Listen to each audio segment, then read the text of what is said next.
যে জিনিস কিনেছি, এটা হচ্ছে ফার্স্ট হামানদিস্তা, আর এটা হচ্ছে ধূপদানি একটা, এটা হচ্ছে সেলাই মানে সুতা রাখার একটা বক্স। আমার আগে যদিও ছিল, এখন ঘুরে একটা কিনতে হলে ওটা নাই খেয়ে আমার আর।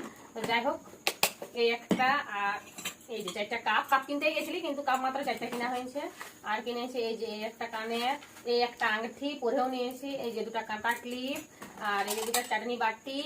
আর মনে কি কিনেছে দেখায় তো, মনে গেল দেখো, আর এই নাফথলিন একটা বড় সেফটি পিন, আমি এইটা কিনেছি একটা পেন্সিল, এটা এরকম আর এই যে একটা হাঁড়ি রাখার এই একটা, এই একটা, এই একটা, আর এইটা তোমার দাদা বেলুন ফাটা পাইছে, এই যে এটা সানের। আচ্ছা, এই একটা, আর মনের জন্য যে চটি অনেকদিনে ছেড়ে নিয়েছিল, কিনে নিতে পারিনি। আর একজোড়া জুতা, এই পূজার একদম, এই যে জুতা। আর এই যে মনের পেন্সিল, একটু তাড়াতাড়ি দেখাচ্ছি, ভিডিওটা অনেক বড় হয়ে যাবে। এই যে স্টিকার, এই যে একটা, আর এই যে হাঁড়ি করা কিনেছে ভিনু রানি। আর এই যে